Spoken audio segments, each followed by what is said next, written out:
Hello everyone and welcome back guys to a brand new video where today Jamie and I are back once more with the podcast that still remains without a set in stone name.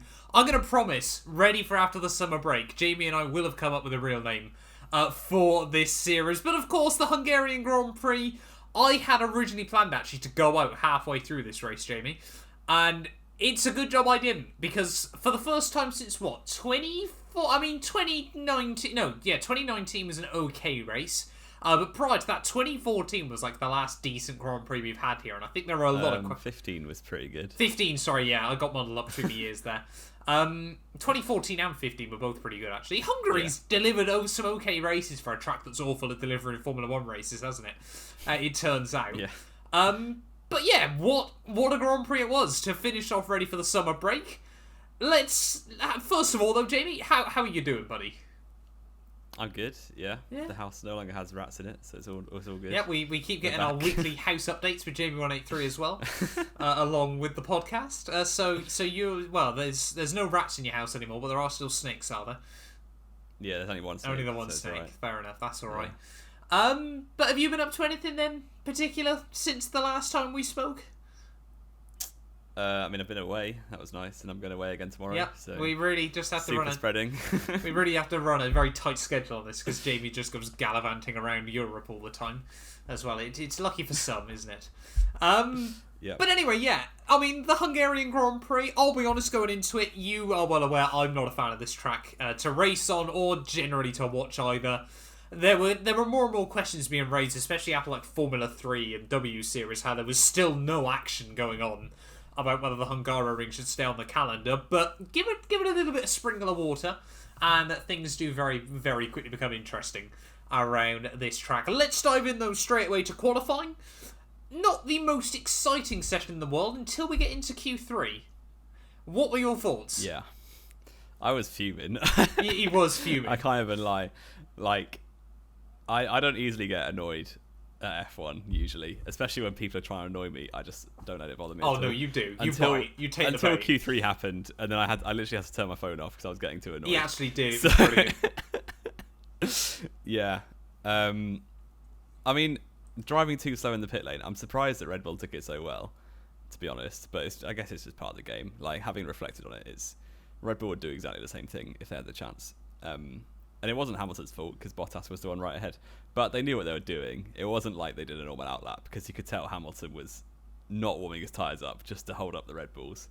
And then it went like 2.5 seconds slower on his lap because he knew he was down. And then in the last sector slowed down to give dirty air. I don't know. It seemed very, very underhand. Especially after on Thursday they were like, oh, how dare Red Bull question our sporting integrity on Twitter. And then, like, it comes to Saturday and they basically screw the Red Bulls because they're bored and fancy doing it for a laugh. Yeah, I mean, Red Bull, surprisingly, I'm amazed Karen Horner wasn't already straight down to Michael Massey by the time Hamilton left the pit lane. I'm surprised they took it so well. Yeah, you say it wasn't a normal outlap for Hamilton. In fact, it was a quick outlap. It was the quickest outlap he did in Q3. Yes, it was.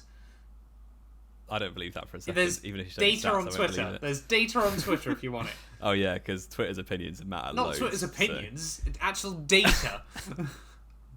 You can see. I can't remember who. I'll have to try and find it for you at some point. But no, there is actually timing on Twitter shown that I think Hamilton's first two outlaps were like 2 minutes 20, and then that final one was like a 2:08 or something. I mean, it's still slow.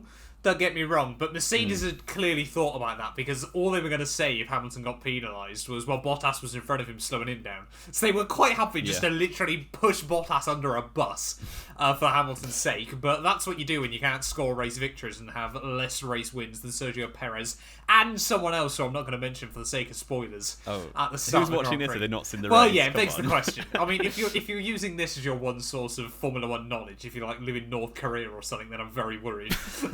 Just check your viewing figures for North Korea. After I shall have a look. Yeah, right. You talk us through the start then, Jamie. Whilst I'm going to find out how many views I've had from North Korea. Right. Well, the start was an absolute clown show from a certain two drivers. So we saw obviously in 2020 it was a wet start in Hungary. Bottas was on the front row and was 6th by turn 1, but actually managed to break that time, to be fair to him. And then this time he's on the front row. He's 5th by turn 1 and then forgets to brake and absolutely clatters into Norris, which takes out both Red Bulls happily, and Gasly was forced to go wide as well, but luckily he didn't get hit. But Norris, both Red Bulls out on the spot, and Bottas as well. Verstappen wasn't out, sorry, but he pretty much was if there was no red flag.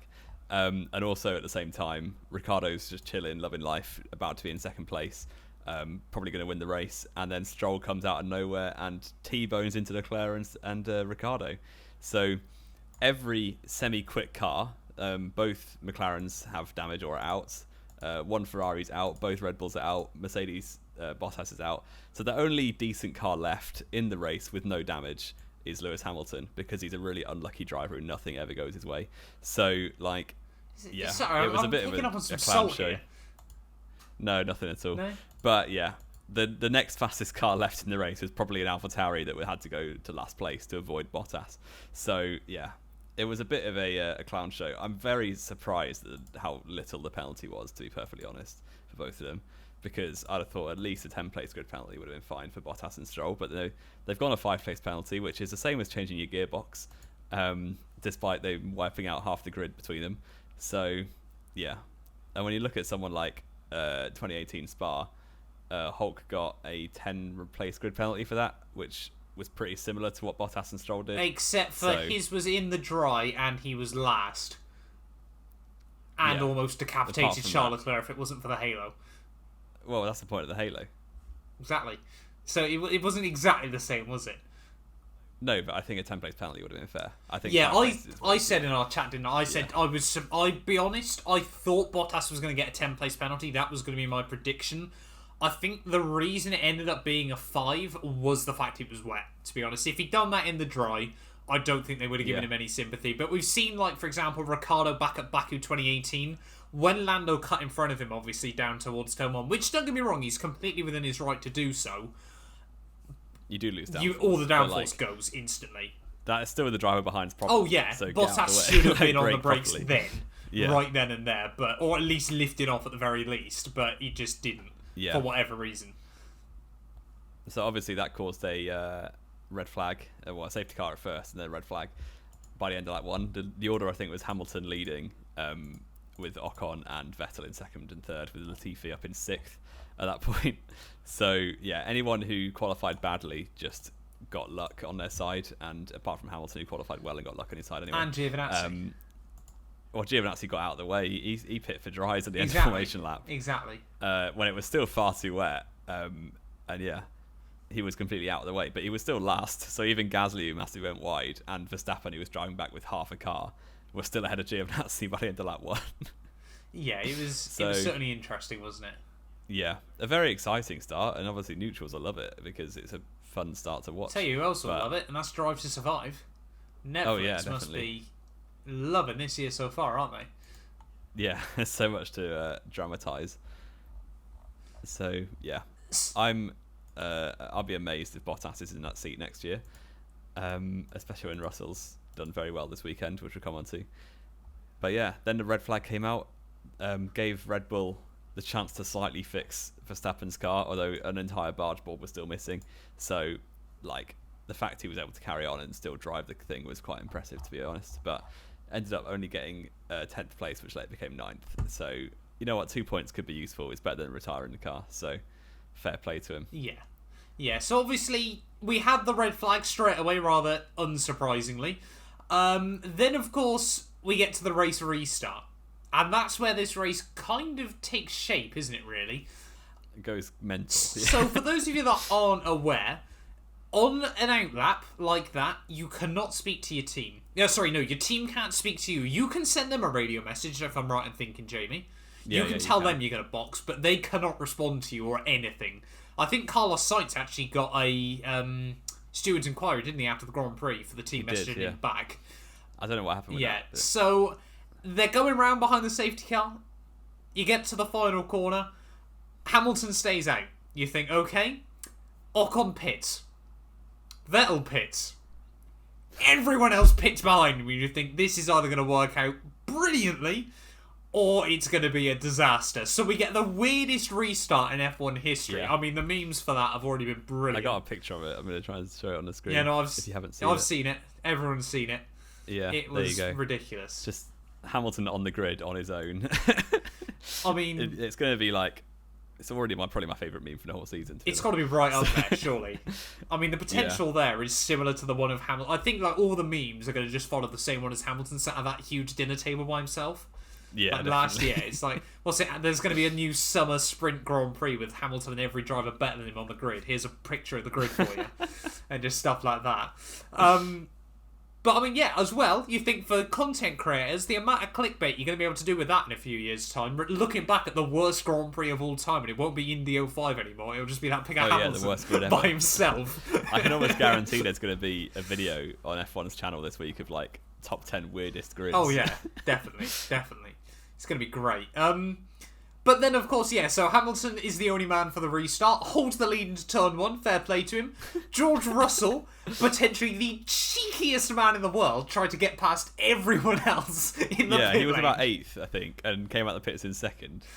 But obviously he had to get them back because he completely cheated. Although, look, I watched the highlights, Latifi did the exact same thing. Did Latifi do the same but got So away with it? Latifi went from, he was behind Tsunoda, so he was in 6th and went up to 3rd, and no one cared. But he went 6th to 4th, didn't he, technically, because George had to let him 4th, through. sorry, because Hamilton was still going. Oh, so 5th then, because George was still ahead Or maybe, of him. it was only It was only Tsunoda. Tsunoda, yeah. Yeah. He was ahead of us. Was he behind Tsunoda before He that? was behind Tsunoda, I thought Latifi was in front of him after lap 1. No, definitely not. Are you sure? Because he was Hamilton. up like 13 Yeah, I'm sure. spots, wasn't he? Yeah, he was 6th, and Tsunoda was 5th. Tsunoda was 5th, was he? It was 4th. And because there were 3 of them, weren't there? That made up 12 or 11 places each, wasn't it? Yeah. Yeah, I can't remember who was in 4th now off the top of my head. But yeah, so do we know why Latifi didn't have to let him back through then, or? I guess the FIA just didn't notice or didn't care. So, Fair enough. I mean, it's quite obvious when Russell's gained 6 places Yes, and Latifi's gained 1. Exactly. So. I'm guessing either Tsunoda didn't complain, and that's how they got away with it, or not. I'm not too sure. But yeah, I'm still trying to have a look. I'm unfortunate to announce I don't think I've ever had a single view from North Korea. There's a video flying to North Korea to give myself a view. Exactly. We'll be on that. That's going to be worth it, isn't it? 20,000 subscriber special, I reckon. But yeah, I've been doing that behind the scenes quickly. But of course, yeah. So Hamilton then we see Russell have to let everyone back through. I thought that was a mechanical failure at the time. There was almost a TV remote through the TV, even I should say. But obviously, it was just that he had to let everyone back through.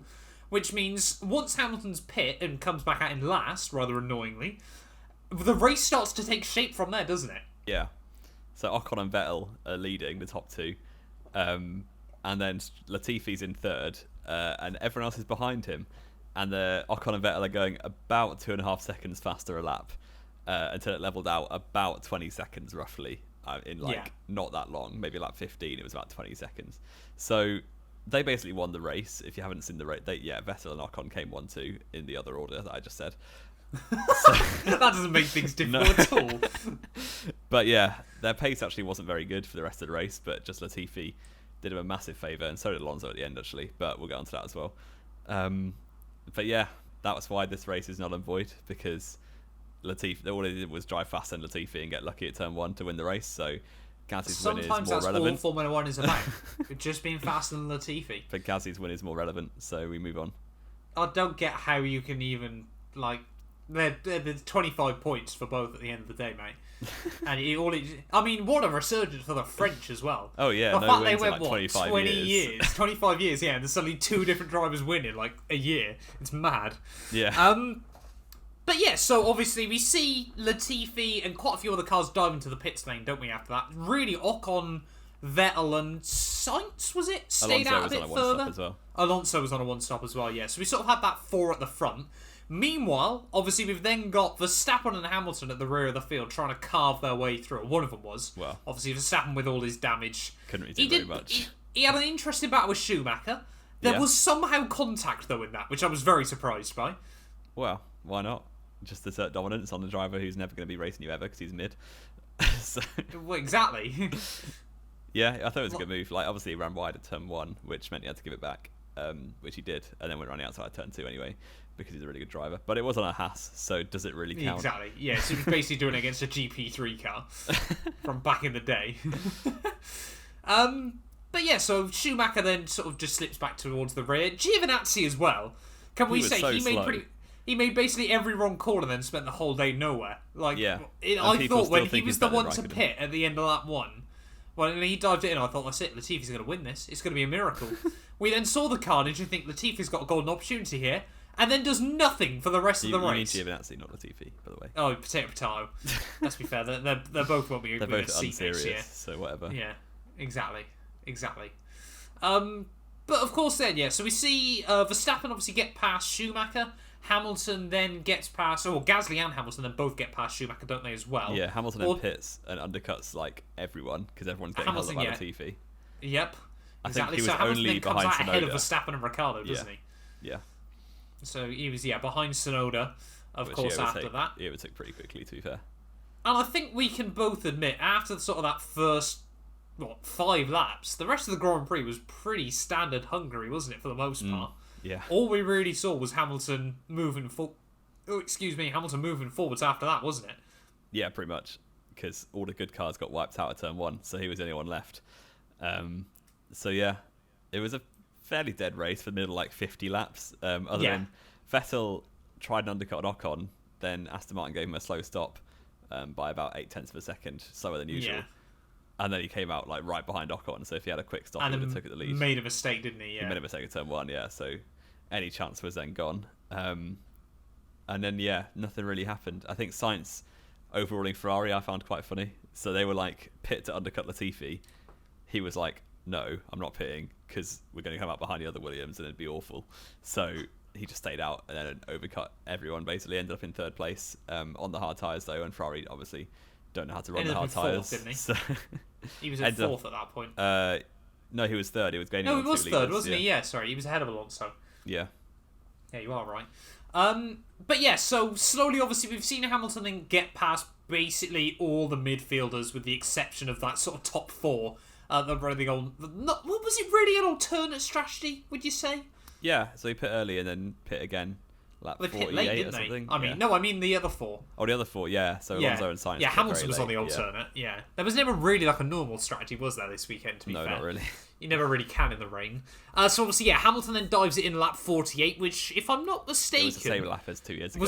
was the same lap as 2 years ago. Yeah, which I thought Mercedes clearly have got like no other plan for this. So like that's the only thing that we can do. Yeah. You pit lap 48, you win the Hungarian Grand Prix. They go hand in hand apparently, and then we start seeing the gap come down. And when we say the gap come down, we mean 3 or 4 seconds a lap to Stupidly Alonso. fast. Which was a combination. About 2.5 seconds of that was the car. A second of that was the tyres. And the other half second was just Hamilton being far better than Alonso. Right. Is that why he took 10 laps getting past and it was like a car that's 5 Alonso seconds might have quicker? defended with all his worth, and I can hold my hands up and admit Alonso did quite well there. I don't say it often. I don't like saying it either. Alonso can defend. Retire. Alonso defend, yeah. drove incredibly well. He drove so much better than Ocon that race. I can give him credit, yeah. Alonso, he deserved driver of the day, didn't he? He deserved the win more than Ocon did, for sure. He gained so much time throughout the race on him and held off Hamilton so much that he gave Ocon the win. Like, yeah, had Alonso been dispatched as quickly as Sainz and Tsunoda and that lot, Hamilton would have won the race, I'm certain. Yeah, no, he But would have. battle I mean, was even at the incredible. end, he was like 1 second behind Seb after like 2 laps. Which And like is their mad. battle was insane. Like I love watching the older drivers race each other because they actually like have respect. So Not like, even that necessarily. Well, yeah, no, there was certainly racing respect between the pair of them, wasn't it, as well? But you could tell that meant, like, the rare occasion where we've seen Alonso battle Hamilton, he just puts everything at it, doesn't he? literally Because they're like, not friends. There's no they way just they're aren't. through. No, exactly. Alonso will do everything within his power to try and defend from him. Yeah. And We like, saw it back you in his watch, McLaren days, didn't we? in Austria when everyone was getting penalties for fun. That was just drivers running each other off the road. And obviously I like Norris, Yeah. he's a good driver, but Yeah. these young upcoming drivers, they don't really know how to race each other properly. So they just think, I'm ahead, I'm going to run you off the track. I don't even think it's not racing each other properly. It's just because there's still this inconsistency with the... And I guess that... We discussed this before the podcast, didn't we? about how much harsher penalties were back in like the late noughties, early 2010s. Because they gave a drive-through as a minimum for anything. Pretty much, yeah. It really did sort of teach those drivers that you have to give other cars room. Yeah. And that's helped by the fact, obviously, that they were used to smaller cars as well. You know, there was less of an excuse to barge someone off the road. But penalties have been more inconsistent in recent years. Yeah, I think definitely. we can both admit that. There is still some issues here and there. And I guess as well, I'm going to go out and say some of it comes from the early Verstappen years of these guys probably. watching him when they were in like like Formula 2 and GP2. The stewards were so leaning on him until like Verstappen got away with everything, pretty much. Because if they did anything, the Dutch fans End would of come with them off. 2016? Yeah, they started End of penalising. 2018? Nah, they started penalising the moves at the end of 2016, so he stopped doing late braking zone changes of direction and stuff. They've still let a lot slide up until more recently. But yeah, so I think unfortunately the FIA have kind of like put themselves in a difficult corner now. There's now like a generation of drivers who just barge each other off the track when they're ahead. Yeah, and it Whereas does make you people like worry Alonso there's going and to be Raikkonen and a Hamilton, massive crash. Well, I suppose Hamilton caused a massive crash in Cops by doing the same thing. So Not really the same thing, was it? You didn't barge him off the road. But He yeah, just you kept the look nose at- at the inside. like the likes of Raikkonen and Alonso definitely just actually leave each other space. And Yeah. like people say they're pushovers when drivers get past them, but it's just because they're actually leaving room for other cars, which is how Exactly. you're meant to race. So, like, Yeah, it's difficult because on the one hand, like it's always this stuff as well, isn't it? When people go, you want to see great hard racing all the time. You know, like great hard racing is how cars get written off, and these older guys are aware of the budget cap. They've been around Formula One long enough to know how this sort of thing works. In terms of you get the car home, like anything can happen. Like we see that obviously Alonso and Raikkonen, they never really give up. Raikkonen likes to crash into people down straights when he feels like it. But apart from that, but like the likes of Hamilton, Alonso, Kimi are like the three that don't give up ever. yeah, apart from retire the car in Germany 2019, but you don't talk about that one, do you? But he didn't give up. He got a point. Well, he was told not to He give up. wanted by to, the team. exactly. But he didn't give up. He could have then just milled around behind the Williams, couldn't he? Yeah. But he didn't. Actually, no. Did he finish? He finished 9th, yeah. Well, he finished Yeah, no, 11th, he- but then 2 got disqualified. The Alfa Romeos Yeah. got penalised, didn't they? And Yeah, that was big a Robert strange Kubica race. got a point. Big up Robert Kubica, right? So obviously, like we said, we saw Hamilton and Alonso have that iconic battle later on. I think that'll probably go down as like one of the battles of the year. That might be one that, I mean, in 10, 15 years, Hamilton and Alonso can look back on and maybe make some jokes about, potentially. We'll wait and see. Hamilton will be too busy selling jeans with... Himself. I don't know. Oh. Jeans with himself. I was about selling himself. He's definitely going to modelling and clothing or whatever else, you know. Oh, he's going to have such an empire and he's done with Formula 1. It's Yeah. going to be mad. But then obviously Hamilton then got past Sainz after he made a bit of a mistake really later on the Grand Prix. That was what, like lap 66, lap 67? His wanna pace say. was ridiculous then closing. That was about 6 seconds to Vettel, and he closed it Yeah, within well, 2 laps. Hamilton as well is very, very good. I think we can both agree with when he's battling other cars, he still manages to not take everything out of the tyres. Yeah. He's then still So, got more He left in him. preserves his tyres very well. Yeah. So obviously he then gets past Sainz really late on, now up into P3. And I'll be honest, at that point I was like, well, he's coming P3 now, isn't he? Like, he's not going to be able to get Vettel and Ocon. And he did get he got closer to Ocon than I thought he would. Yeah. But then after the race, even more drama unfolds. Sebastian Vettel, he's been on Fraud Watch a lot so far this season, on this podcast anyway.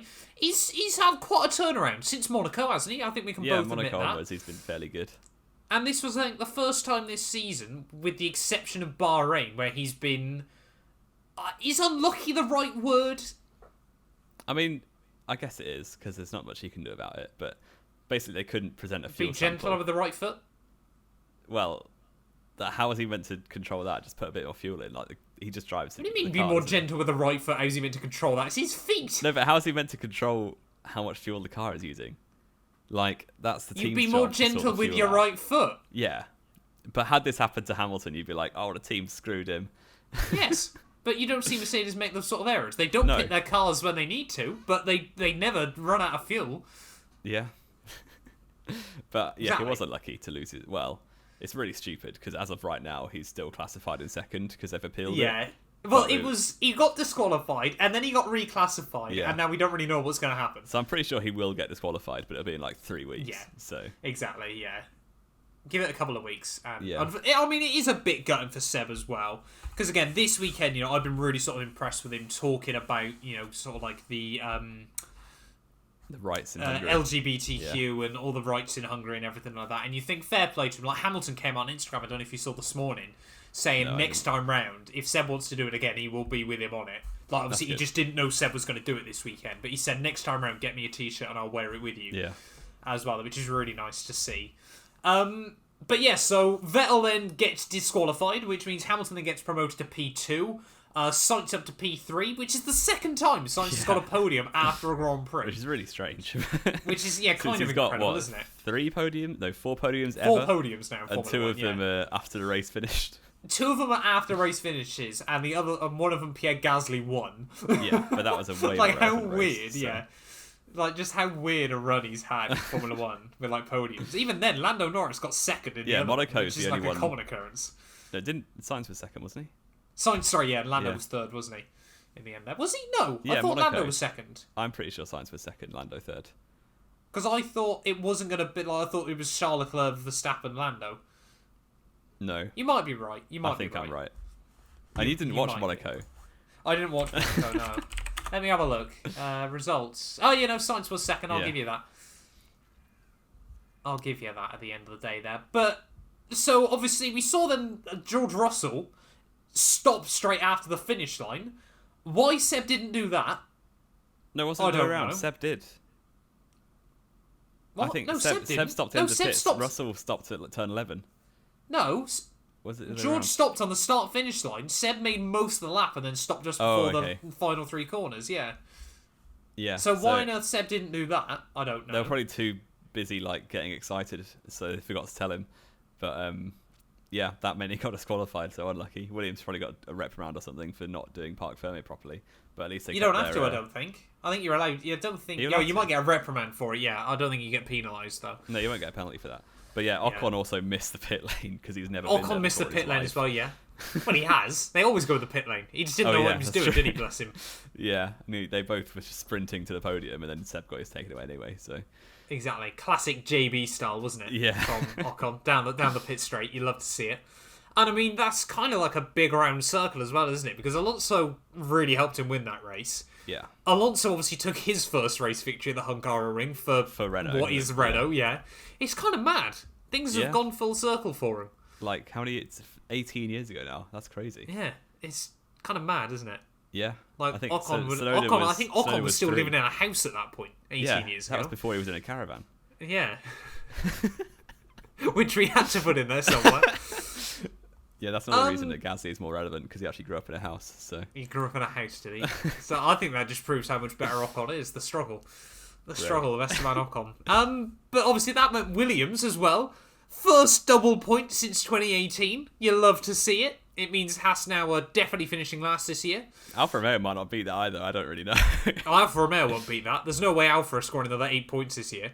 No, they're on 3, so they only. I guess Are they need on 8 more. 3, Yeah, are they're they? on 3. So they've got 10th 3 times. Oh, have they? Yeah, so they need Fair to enough. get 7 to equal, but then obviously They need Latifi- 7 more 10th places. Latifi finished 7th that race, so it's going to be quite good on the countback as well if they end up level. Yeah, exactly. Well, I mean, if Alfa Romeo somehow do better than Latifi on countback, they've beat him anyway, haven't they? Then? Yeah. So it's either. I mean, Williams have got that surely. I And think that they is could score. huge I think prize in money for Williams. season preview, I said that Alfa would score at least 10 points, so you never know. No, it's not happening. It's not happening. But yeah, Yeah, to be yeah, fair that might to- be how we get our predictions wrong. Actually, we're gonna have to do a summer recap very Oh, soon. yeah. Actually, on that as well. But That yeah, video will be the coming race in the was kind of future. dead because everyone just sort of got in their own order. So it was like Yeah. top 5. Well, the problem was, wasn't it, that all the guys that were inside the top 10 suddenly were like, I cannot mess this up. I've got Yeah. to score these points. They were just so cautious. So the Yeah. Harry swapped over because Gasly was the only good driver left after turn 1. So they had to swap Hamilton over. was still there. Hamilton as well, actually, but he never got caught up in it. But yeah, so I think it was top 4. Obviously, after Vettel got disqualified, it was Ocon, Hamilton, Sainz, and Alonso finished 4th. So Alpine scored so many points. I think they probably doubled at least their points for the whole season. Yeah. And is Ocon now inside the top 10 because of Seb's disqualification as well? Yeah, he's 10th in the championship. He's 10th with a race victory. How And he's scored silly is that? 37 points. He's so scored mid. 37 It's such points an all year, irrelevant yeah. race. So yeah, he's still behind Gasly when he's had a faster car all year. So yeah, there's that. And then the top 4 were in no order, obviously. AlphaTauri 5th and 6th. Tsunoda actually did very well, to be fair to him, although he's still 5'2". So yeah. It's like your height, isn't it? No. He has got the same. Oh no, he hasn't. He's 1 day older than me, so we're very similar. And Except yeah, that he's a Formula 1 driver and you're talking smack about him on a podcast on YouTube. Yeah, it's going to get about 30 views. So.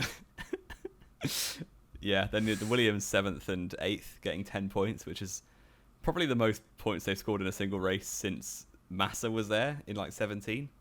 I think they had one decent result in early 2018, didn't they? No, well, they got 8th. Stroll was 8th in Baku, but that was it. And they got 1 double points when Sorokin came 10th in Monza. Was that it, was it? Yeah. Are you sure? They came 9th and 10th in Monza. That was the last double points. In 2018? Oh, yeah. They only scored 7 points that year, didn't they? Yeah, they were terrible. So they've literally scored more points in one weekend than they have in the last 3 years. Wow, yeah. I thought for some reason that they scored like 30 odd in 2018. No, that must have been 2017 17, was wasn't the it? last time they were decent. Well, even that's not decent, is it? Well, Stroll got a podium, so... Yeah, and that was like most of their points for the year, wasn't it? So yeah, that Massa must got be... a lot of points that year. A lot of points is 43, is it? That's a lot of points for Williams. He scored less than Hulkenberg. How bad's that? Yeah, the Williams is better than Renault as well, so Hulk's just clearly a goat.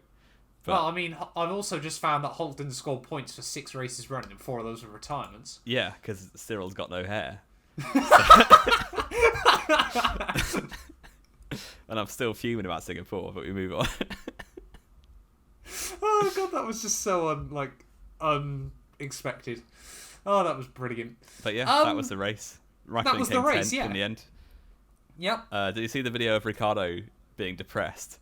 Yep, that was very funny. Yeah. Although I did feel for him because he was literally going to be in 2nd place and probably going to win or get a podium at least. And then Stroll came out of nowhere and just wiped him out. Yeah, but then you could say that about Bottas, though. If Bottas hadn't wiped out the field, Ricciardo would have been 13th all day. Yeah, Verstappen probably would have won, or Hamilton. So Ricciardo remains on fraud watch this year. He just does. Yeah, obviously. And he qualified 11th when Norris was like 6th again. So was it 11th or was it 12th, I thought? Oh, was it? Maybe it was 12th. I think it was 11th, though, because he had pole position for the alternate strategy, which ended up not mattering. So. Yeah, exactly.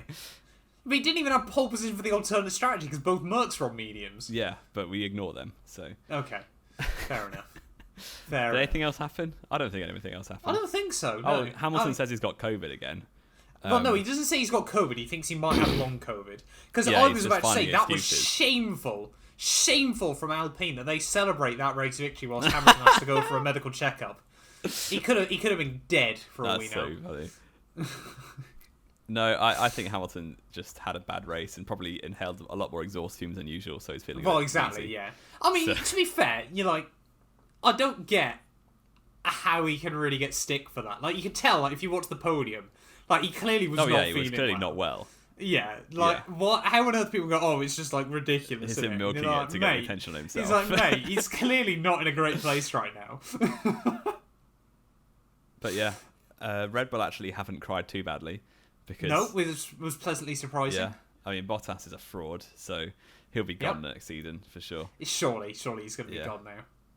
And it's summer break, yeah. so summer break, yeah, can't believe it.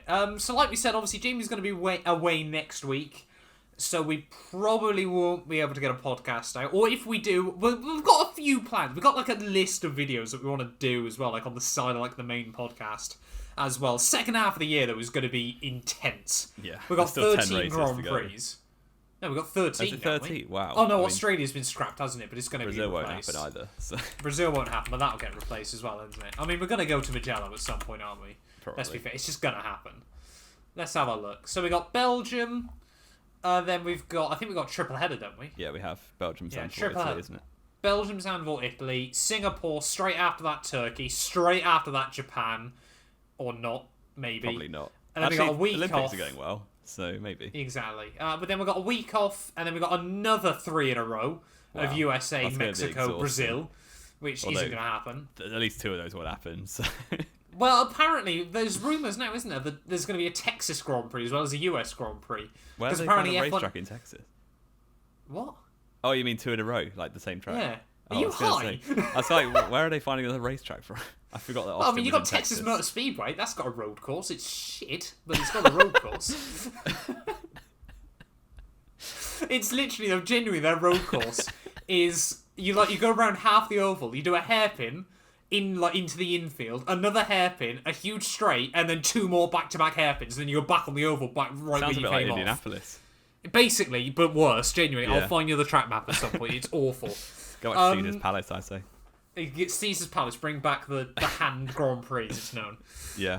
But yeah, we've got an intense second half of the year, but I think we're really excited for it. Winning the title. So. I was literally about to say, at this point, who do you think's going to win the title? I still think that the amount of bad luck that Verstappen's had so far, it must level out at some point. So I think Verstappen's going to win it.